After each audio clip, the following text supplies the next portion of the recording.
I have a team, a bunch of people that we pull from, some really great coaches who have been coaching longer than me. We have a methodology in our coaching approach that's clear to them, and we have clear goals on what we want to accomplish. So that helps expand and scale so that it's your same experience without the personality. I'm very interested, although the company bears my name, I'm very interested in not being the bottleneck one to progress, but also that people don't get addicted to, or codependent is probably a better word, codependent on me. It's really about, can I have the same experience? Can I have the same growth? If you were to go to, for example, I go to Orange Theory Fitness, right? I go to Theory has several different people. You're going to get a different person, depending on the time and date of your workout. And the goal for the club is to make sure that they like all the coaches equally. Now, depending on the music, the time, the kind of workout, it may change, but is the experience the same? And are you going to get good results? Welcome to Career Coaching Secrets, the podcast where we talk with successful career coaches on how they built their success and the hard lessons they learned along the way. My name is Davis Nguyen, and I'm the founder of Purple Circle, where we help career coaches scale their business to $100,000 years, $100,000 months, and even $100,000 weeks. Before Purple Circle, I've grown several 7- and 8-figure career coaching businesses myself, and have been a consultant at 2 career coaching businesses that are doing over $100 million each. Whether you're an established coach or building your practice for the first time, you'll discover the secrets to elevating your coaching business. Welcome to Career Coaching Secrets Podcast. I'm Kevin, and today we are joined by Natalie Parker. She's been coaching for 20 plus years, TEDx speaker, founder of Natalie Parker Enterprises. And quite recently, you won an award for your podcast. So Your Boss Sucks. Now what? So excited to have you here. Welcome to the show, Natalie. Thanks for having me, Kevin. I'm really excited to be here. I know. Pre-pod, we were talking about all the accomplishments that have been happening this year, and it's so exciting. All the awards you've been winning, the stages that you've been speaking on as well. But one of the questions I'm always very curious about is the origin story, the lore. And I'm sure you could have been, a sushi chef. You could have been a professional pool player, but out of all the things you could have done, you chose coaching. And not only that, you turned into a business as well. So what made you want to become a coach and start this business of yours? So I spent more than 20 years in corporate America in several different industries, in defense, in transportation, in finance, in forestry, of all places. Like I've been around up and down the East Coast. And in May of 2022, I was at an event with my husband. We were at dinner with a couple friend of ours, and I got deathly ill. Like I got so sick. The room was spinning. My palms were sweaty. My heart was palpitating. And I thought, at first I thought like, this will pass. And then I'm like, no, this is really bad. I could barely breathe. They rushed me to the hospital, and our surgeon said, our doctor said, "We're so glad you're here." And I'm like, I don't think that's a good thing for the doctor to say. And, it took me a while because usually when you go to the hospital or something, it takes them a long time to get to you and all of the things. No, they took me back immediately. They took my blood pressure and all the things. And apparently hemoglobin is something you need to live. 15 is normal. 14, 15 is normal. 10 is okay. 8's concerning. 6 is bad. Mine was at 6. It was this is near death. And they said, if you not come in, you would have died. And as I sat on that gurney, getting my blood transfusions, I could live. A little oil change. I sat there and I thought, if I died today, would I have done everything that God had planned for me? Would I have achieved my potential? Would I have given the world the gift that's inside of me? And the answer was no. And I had to face that, having been a high achiever, having been top talent, having run major programs for major companies, loving the accolades and the attention. And it wasn't bad, but it wasn't stellar, right? And so I really thought about it and said, okay, now this is it. Then I need to really do something different, right? I didn't want to keep living the same, not rat race, because not everybody's meant to be an entrepreneur. Let me be very clear. Some of us need to keep our jobs. So because we need the predictability, we need the structure, we don't have the tenacity or the aggressive or the ability to deal with the ambiguity of business leadership. But the plan that I made from April to June was so very clear to me after I made the resolution of I have to do this. And that resolution was so strong that by the time I finished the job June 6th of 2022, I had my first client the next day and another client 2 weeks later. And I've Wow. never looked back. It has been such an amazing 3.5 years that it just blew my mind. Like I always fascinated, like, oh, they like me. They like me. Like, this is great. And gaining more confidence in, what I have to offer from a coaching perspective and both the, coaching and a business person perspective it's believable. As you reflect on that like near death experience that you shared, what do you feel like was missing from your corporate life that, your business provides you today? There's a difference from being an internal agent versus an external agent, right? When you are paid by the entity to do a task, you are constrained by the entity's culture. You're constrained by the influence of power dynamics and political schemas and all of the things.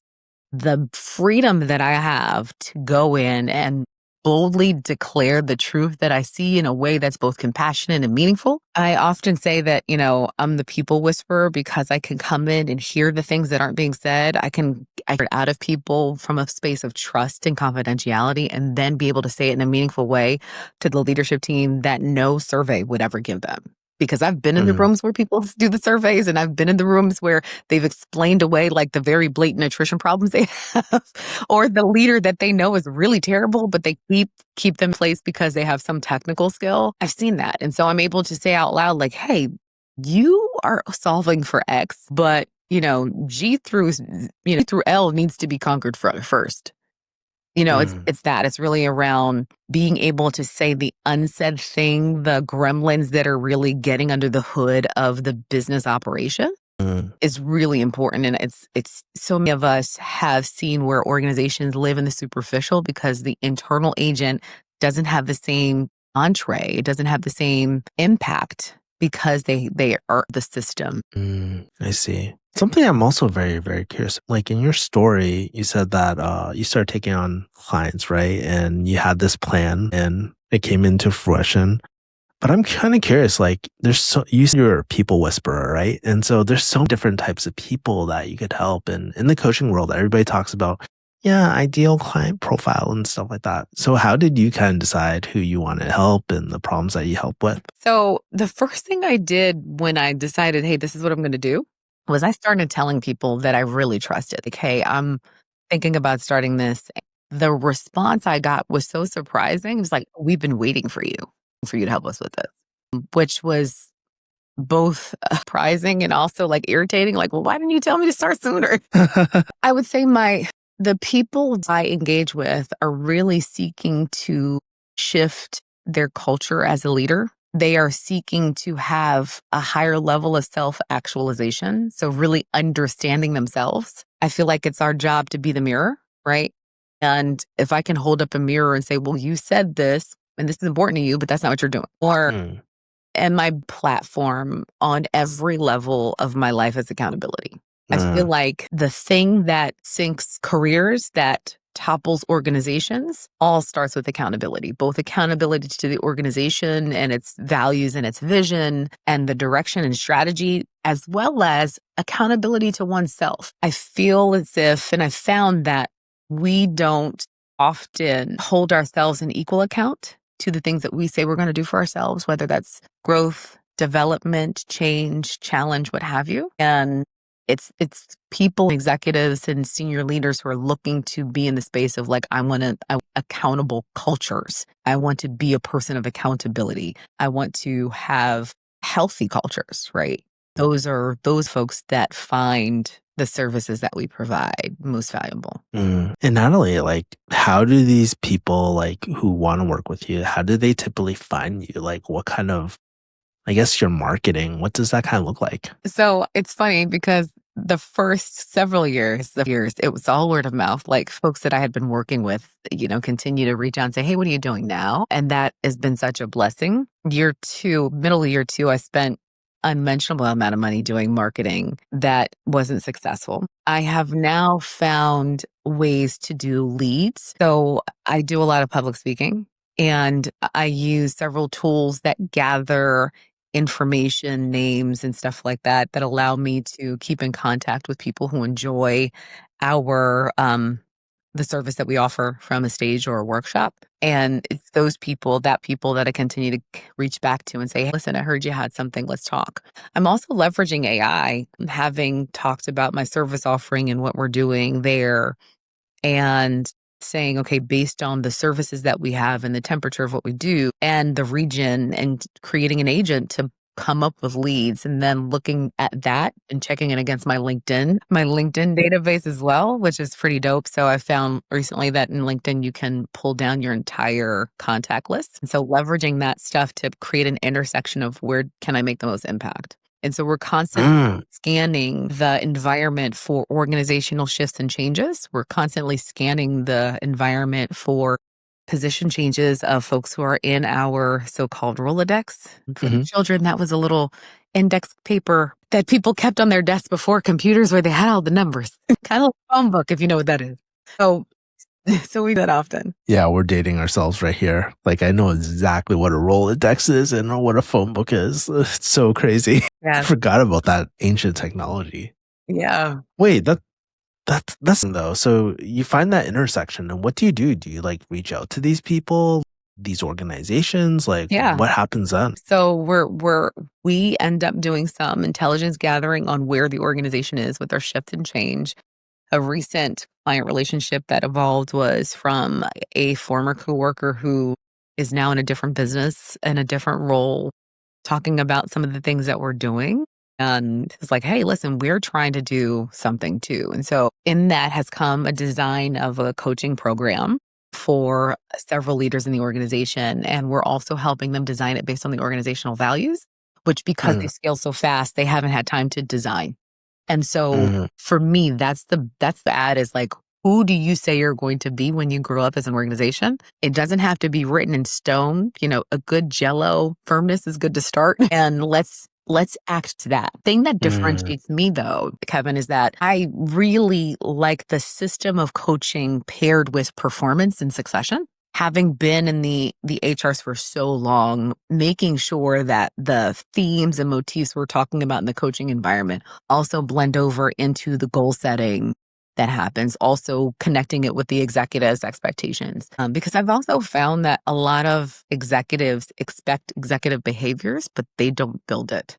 And so talent management from an executive development level is often farmed out, because they themselves, I don't think, have a definition of what an executive is and the way that they should operate and the level of thinking required. And so we help with that as well. Very interesting. One more thing about like what you said earlier too. You were talking about like public speaking, right? And we just casually brushed over it. But, how does one go from like a corporate life to like doing a TEDx and like doing more how did that happen for you? I'm so curious. So I want to go back to like when I was 5, when I was like, hey, well, little girl, where do you want to be when you grow up? At first I thought I wanted to be Claire Huxtable from The Cosby Show while we were still watching it. But after that, I literally said, I want to be a professional conversationalist. I want to be able to have conversations, meaningful, deep conversations with anybody. This was early on in my life. Fast forward to, 6 different career moves, 4 different physical moves,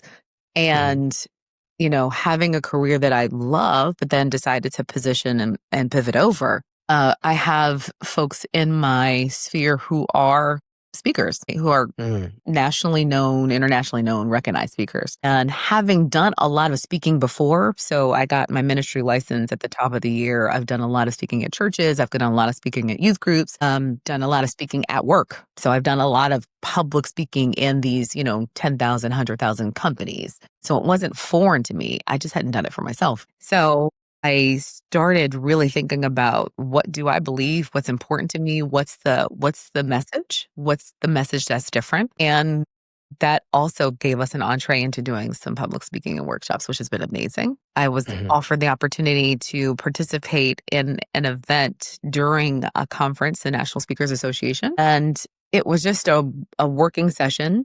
And we were supposed to share our stories. The next day, I was like, hey, do you want to share your story? And I thought, hey, no big deal. I was thinking it was going to be like I don't know, a demonstration of like, here's the story Natalie created. Now here's how we're going to judge it up. It was nothing like that. It was, we're going to help you get the story correct, or not correct, but like energized and very emotionally bearing. And I was able to speak to 1,000 professional speakers in Scottsdale this past July, which was phenomenal and mind blowing because I'd never been to the conference before. I just joined the organization a couple of year ago. So it's just crazy. And then fast forward 2 months, we do the TED Talk, which is going to be released soon as an editor's pick. So we're waiting for them to release it, which is pretty awesome. But the National Speakers Association clip folks can find on my website. Kind of curious because like everyone dreams like of being on these stages and whatnot, and clearly you've had experiences. What happened to your business? Like, how did it affect your business after doing some of these Yeah, like events? It's definitely an enabler, a mobilizer. It amplifies because it gives me credibility in my space in many different ways, right? So folks will hear your CV or your profile or your, whatever, and they'll like, okay, this is what she does. But then when I come out with the energy, the charisma, the relatability, I'm always seeking to make sure I understand the audience so that I can connect with them. And in doing so, it's, oh, well, what does she do? I want to know more about her. And so that gives me, again, another database of people because we're collecting information from the stage, getting the information so we can stay in contact, so they can continue to know the services that we're bringing, the offering, the we're doing on the pod. It's all of those things. And so it's widening our awareness and people's awareness of us. And that was a strategic positioning that we did for this year. Was year one was proof of concept, if you will, social proof, like, hey, people do pay you for the things. And year 2 and 3 was really about how do we, get the bullhorn out and get the right people to understand the things that we're doing. Because if you're the best kept secret as a business, that's not good unless they're like, I don't know. It's not good. Unless you want to be, unless it's like the secret society and people are paying millions of dollars. And there are those. And those, that's a business model. That's just not ours. Yeah, the best kept secret that no one knows that no one knows about. Yeah, that's not a great place to be for business, at least. You brought up something really interesting. Like, okay, you mentioned that this was kind of an amplifier for you. And so I'm sure people are finding out about you. They're raising their hands. They're like, oh my God, Natalie, like, I'd love to know, like, how do I work with you? And so if you're comfortable sharing, like, I'm kind of curious, what does a coaching engagement look like with you? What do your offerings kind of look like? Some coaches in the past, I know they've done one-on-one, they've done like organizational trainings. What have you kind of gravitated to? Because there's only one of me and we also do consulting, I don't do a lot of one-on-ones. What I prefer is to design. I personally don't do one-on-ones, a lot of one-on-ones. But what we do is we work with the organization to understand both the goals and the values. If we can do it, we do assessments as a baseline for where we want to go. Because one of the major things I've found in coaching is if we can't qualify and quantify our impact, then people look at the bill like, no, what do we get for this? Right. So it's important for us to like have a to from statement on like, we're here now, we want to go from this to that. So we get really clear about the kind of behaviors we're looking for at the end. And we design both coaching engagements as group as well as workshops on key skills. And what happens with that is that you get the group conversation. You also get a peer group who can call on each other. You also get with the workshop some applied learning that is then challenged for the group to then go work individually and with their coaches. Right. And in certain instances, we'll do 360 so we can see how the coaching, especially if it's a leader, we work with their peer group, their directs, make sure that the impact is happening. And that, again, I talk about mutual accountability, Kevin, but it's really important. If I have a goal of being a better listener, right? Yeah. To have an active listening and being able to mobilize my team better. If that's my goal and you're my coach, it serves us well to make sure you understand for the team the product of listening that you're getting from me. I don't think we look at leadership as a product and service. When you think about it that way, it's not the executive that gets the end. They get the benefactor of the end result. But the consumer of leadership is the direct reports. And so we fail when we don't seek to get that information to inform the process and create ways where the leader themselves can create a safe space for people to answer the questions and ask the questions and hold them accountable for what they say they're going to do. So when you coach with us, we say like, okay, no, this is your goal. I need you to tell your leader and come up with a cadence on how you're going to inform them of your growth and in the activities. And I want you to tell your team. And as long as it's not confidential or too personal, like we want you to figure out how you can share and start being vulnerable, because they're the ones that are going to see you in the space. And they're the ones that are going to be able to say like, hey, Kev, that was great. And I felt this, or no, you really, crap the bed on that one. Like we have to be able to create, it's that's necessary. And I feel like a lot of leadership is so top down that the people that are consuming the leadership itself don't have a voice. And the absence of that creates a lot of the challenges that we have with leader relationships. Something that strikes me is like, it sounds like what you're doing, it's pretty intimate. There's a lot of different players that you're kind of like speaking to or coordinating with, especially during the workshops.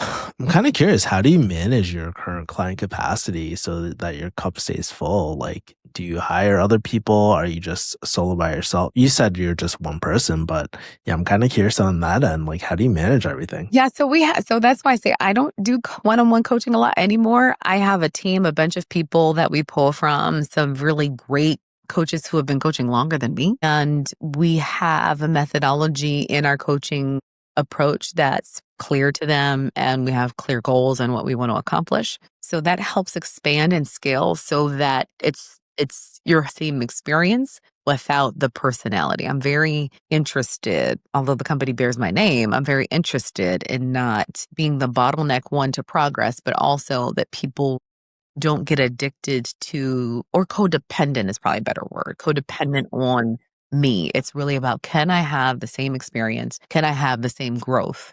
If you were to go to, for example, I go to Orange Theory Fitness, right? I go to Orange Theory has several different people. You're going to get a different person, depending on the time and date of your workout. And the goal for the club is to make sure that they like all the coaches equally. Now, depending on the music, the time, the kind of workout, it may change. But is the experience the same, and are you going to get good results? And that's really the model we're really on. Love that.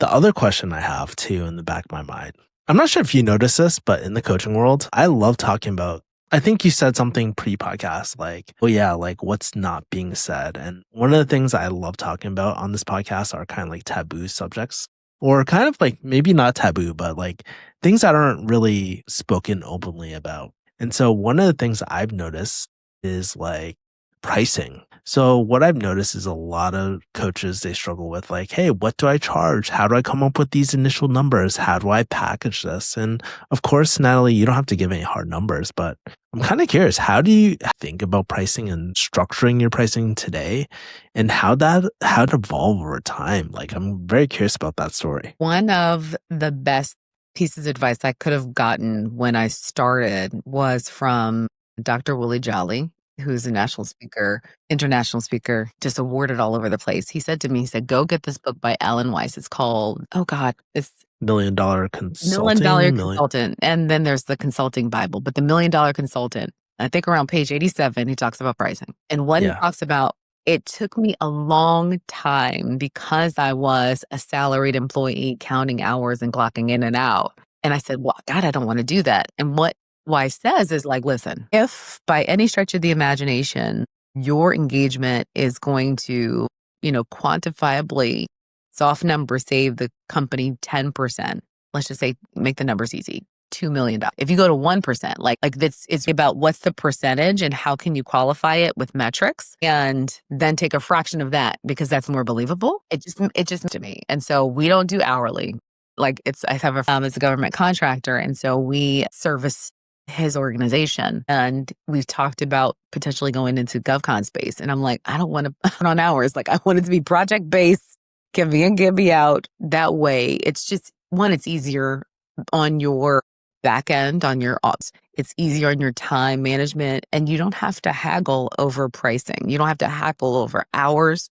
You get me when you get me. If you have, break in case of an emergency moment, you can call us. Like, it makes it a lot more civil in my mind than to have Yeah. to report out hours on a monthly basis. Yeah. I haven't met a single person that just like loves hourly. I feel like from the client experience, it's a really bad experience because they're like feeling like they're nickel and diming you. They don't really want to talk. It's kind of like attorneys, right? Like no one really wants to speak to a lawyer because like it's on it's usually right. And so yeah, I've noticed that same thing as well. And the way to balance that, Kevin, is that I also try to add more value than they expect, right? So when we do Yeah. things like coaching assignments, I may say to the leader who is extremely stoic or to read, the team doesn't feel like they're giving them the warm and fuzzies, go take a class in acting. Like we stretch hard on like how to go outside of your comfort zone. And we'll Mm, come across resources, we're sharing it. So it's not just a therapy session where the doctor's in and when you leave, you don't hear from us. It's really about making sure we're aligned with what your goals are. And when things come up, we share it so that they know mm, that they're always top of mind and it's not just a transaction. yeah. That's really important too. And I'm sure that's that relationship. Like I know a lot of people talk about like relationships and stuff, but especially for client services, what I've noticed is that it's good for business metrics too. Not only is it good for like, yes, the whole like I guess like client relationship that we have and it humanizes that interaction, but then also with the business metrics, I'm pretty sure it translates into like lifetime value and all that sort of stuff as well, in the long term. For So sure. yeah. And if people are, you care, especially in a coaching thing, right? It's not a product or service, right? I mean, it's not a product. In coaching relationship, they're more apt to do the stretch assignment. They're more apt to do the outlandish thing that you're asking them to do, like tell their team that they have this goal to, I don't know, be on time more, right? Like it's hard. We're asking them to do hard things because regardless of what anybody ever says, behavior is the hardest thing to change. And a lot of Yeah. times people are comfortable. And so we're coming in to challenge their comfort zones because if Mm, they don't, their comfort zone becomes the coffin of their career. And so I think having that intimacy, having that awareness, having the understanding that you are trying to change the person or help them evolve to a change themselves is really important. it reminds me of that book called Trusted Advisor. And in that book, it talks about the trust equation, right? There's like four things, right? Like, oh, yes, like there's the credibility, there's the emotional intimacy that you have with someone, there's like so a few other factors I totally forgot. But the most important one that really stood out to me that you kind of mentioned was the self-orientation, knowing that, we're looking in the best interests of the person that we're coaching and all that too. And so I think that's such a key element of having a great coaching relationship, people getting the results because, how many times have we tried to work with someone that we don't trust? You're not going to be open to that acting class that you're telling your coachees about. So, my favorite business book, and let me be very clear. I believe readers, we have tons of books in the house. I believe most business books can be about 20, 30 pages, not 300. But one of my favorite business books I read early in my career, and I still advise everyone to read it, is called The Speed of Trust by Stephen M.R. Covey. That is the son of the man who created Franklin Covey. And he talks about this idea that people don't have to like each other or love each other in order to have a successful relationship, but they do have to trust each other. And that trust comes with just general credibility in terms of you have the proficiency to do your job, right? Mm, You have the capacity to do, like, can you do your job?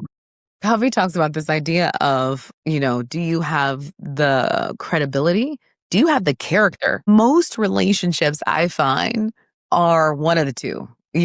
Do I trust that you can deliver the work from a proficiency sake? And then two, do you have the right character? Are you a mhm. person of your word? Are you going to do what you say you're going to do?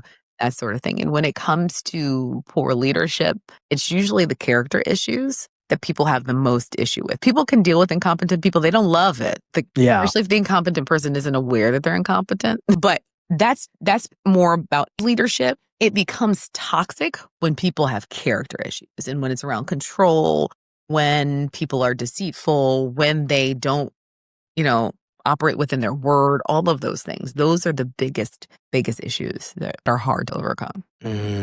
Like as you're speaking about this, I can tell that you're like really, really passionate about. Obviously, you after that near death experience that you're talking about in the beginning, right? Like I'm sure that version Natalie could never probably would have never expected to have this business today, right? And so what I'm really, really curious about your future goals right now, like since you've done so much already, where do you want this coaching business to take you in the next few years? Like, do you have desires to scale more? Do you want to hire more people? Do you have secret dreams no one knows about? Would love to hear. At the end of the day, I am hoping to, what we are, I don't want to say hoping, what we're planning is a multifaceted enterprise that services multiple people, right? Because I do believe that leadership coaching is important, but I also believe that individuals in the organization need the same. Again, the tension around leadership versus individual is so important that equipping individuals with understanding themselves, with understanding how to navigate politics, with understanding how to hold their leader accountable, with understanding how to operate within their values is really important. And many people suffer in silence because they don't have those skills, and the organization typically doesn't teach it. And if it does teach it, it may not encourage it. And so having a both and equation to create mutual accountability so that the system works, it's kind of like, all right, your cholesterol is high and you also, I don't know, have high blood pressure, have diabetes, right? You can't just fix the one without fixing the other. Like you need to do both. And the organization is both organized in terms of its structure, but it's also organic. And that organism needs to work together. A lot of the symptoms that we see are usually trying to address the leadership issue because it's one you can manage. It's a smaller number. But if you can create a culture where coaching is expected throughout the system and that people have access to it and that they're able to have skills that help them mitigate the fallout or misunderstandings or miscommunications, you level up the system itself. So we are working on strategies and solutions to address that in a both and perspective that's cost effective. And we're also working on and building our media arm. So our podcast has been really well received over the last 12 months. We'll have day next year in January. And so we're going to expand some things there as well. And we're also having started work in the faith-based space as well. One of the first businesses I started was coaching and workshops in churches for some of these similar instances. And that married to a pastor. Now I'm also a licensed minister. It allows us to do that as well. And so we've had some really great success with that this year as well. That's beautiful. Oh man, there's just so much going on. I love how, by the way, I didn't mention it earlier, but I love the faith-based aspect of your business too, because I feel like that was a huge unfair advantage in your corner too, because you're talking about ministry speaking and stuff. And I don't know, it doesn't as a coincidence that all this kind of precipitated. I feel like that was such a huge chapter of your life that really accelerated all the success that you're seeing today as well. So you're spot on. At the end of the day, the things that I've been able to accomplish, I completely give credit to God. I say all the time that God takes care of babies and fools, and sometimes I'm a little bit of both. Because I don't know it, I'm this is happening now. Okay. I'm not a bastion for detail. So I stumble into these successes like Mr. Magoo, and I'm like, okay, thanks God, because I wasn't planning on that at all. Yeah. And so what's funny is my first business. So this is my second business that I started. My first business was called 5 Talents Consulting.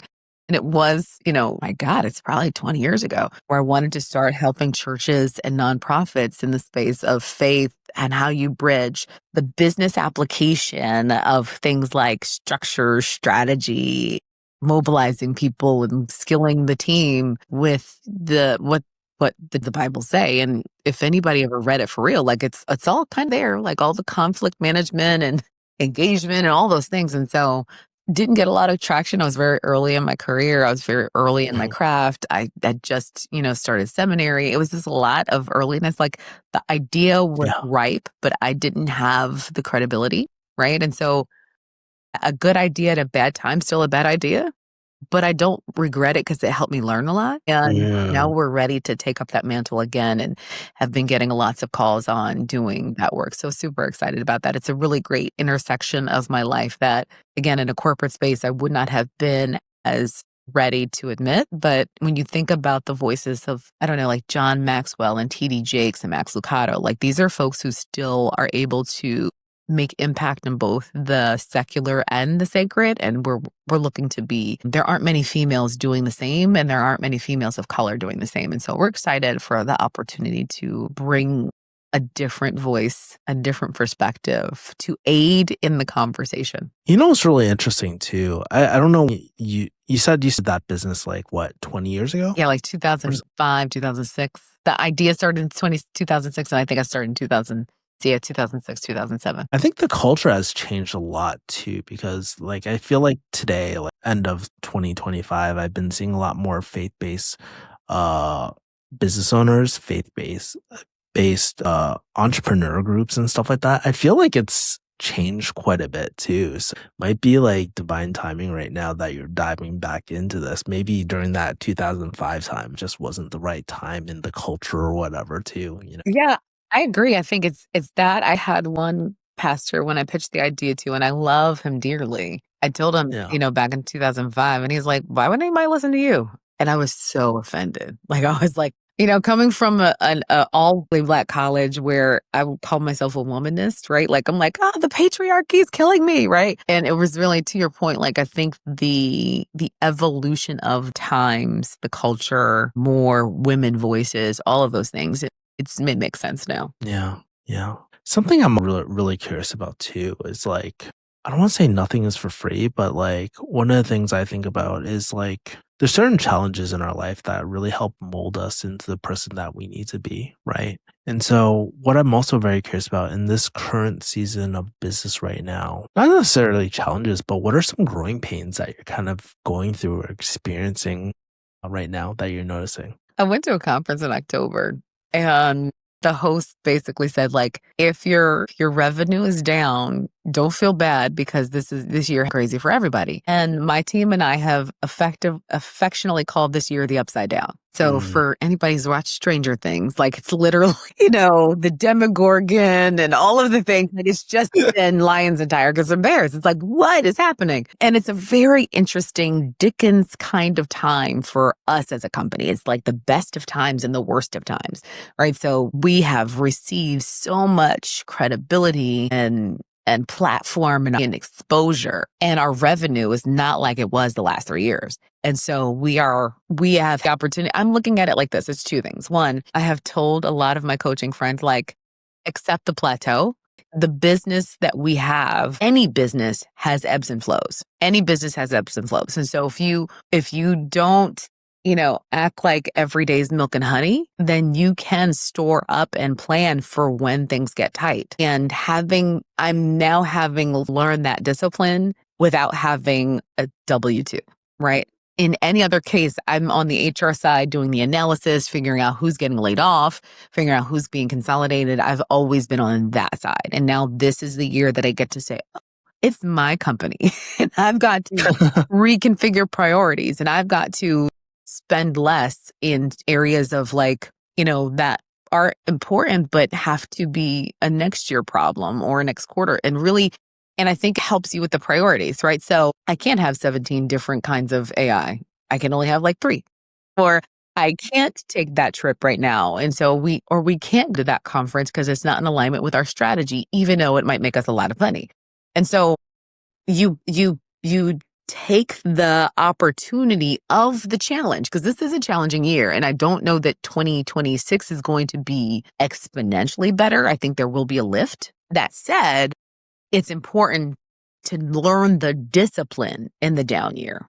Something that you mentioned was like that discipline of prioritizing type of things, right? Like you gave that great example about the AI tools and stuff like that. And all that. And something I've noticed, like every business owner, right? Like we invest into things like, our own coaching or our own training, marketing. You mentioned that you spent money on marketing in the past, you have team members, you have a lot of different things, right? And so I'm kind of curious, like, what has been some of the most like, whatever comes to mind, what's been the most overrated business investment that you've made so far? And what's the most underrated? Like, kind of like, ooh, more people need to know about this. I wish I knew about this sooner. What comes to mind? Man, what's the most overrated thing that a lot of people are doing now and it's saturating the atmosphere is followership. Nobody cares. If you can't turn that into revenue, no one cares. And my first partnering set of marketing team was like, oh yeah, we're going to build your followers. I'm like, is that going to make me money though? And it was also, this cold call, LinkedIn inboxing stuff that frankly, I wasn't ready for. I said I wasn't ready for. And they were like, well, if you don't have any other options, let's do this anyway. It was expensive. I didn't have the right strategy. I didn't have the right voice. I didn't know who I was talking to. I didn't like the concept of being salesy, right? Yeah. Like I just didn't have a good framework for it. And so I understand it now and I still am using it in a different way. I think you've got to, before you go into like things like marketing, you really have to know yourself because if you don't know what you're selling, most people won't know either, right? So I think that's really important. I would say the most underrated thing right now is how to leverage all the AI tools from a work stream perspective. So I didn't, but apparently I'm an average utilizer of AI tools, right? And so we do a lot of workflow management and things like that to help, feed the engine of the organization so that it frees us up to do thought work. If you're spending a lot of time editing, if you're spending a lot of time doing like all of those things, like if you set up the system right, like this is the year of system building in the organization that will build good systems to enable them to do the heavy lift of thought work and impact. Those are the organizations that are really going to excel.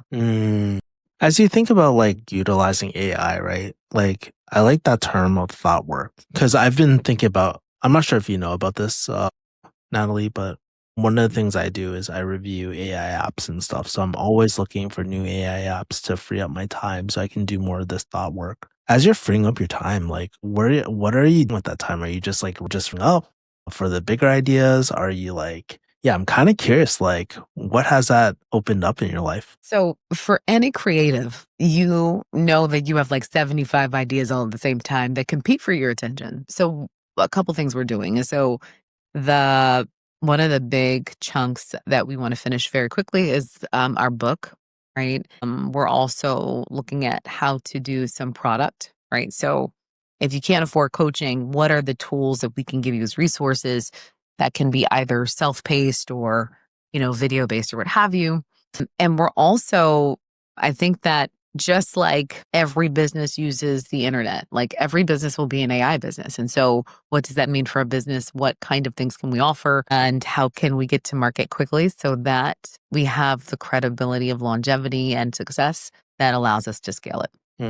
Last question for you. How can people find you and connect with you? Sure. So my website is thenatalieparker.com because apparently there's only one. True story, by the way. Something that's overrated, domain names. Like in the near future, no one will care. So it was the choice between trying to buy my own name for like, I don't know, $5,000 and just like putting the in front of it and being done with it. So thenatalieparker.com, also on all of the channels, YouTube, Facebook, Instagram, and TikTok. So Your Boss Sucks. That's our handle for all of those. And so you can check up our websites. And I'm also on LinkedIn, Natalie Renee Parker. Would love to connect with anyone who is like-minded or, wants to know more. There's a few things that really stick out to me, right? One of the things that sticks out to me is that, how fast your business can just change in a relatively short amount of time. You're just speaking about like those speaking engagements and all that, like that just happened within the last few months, which was insane. So I thought that was really, really interesting.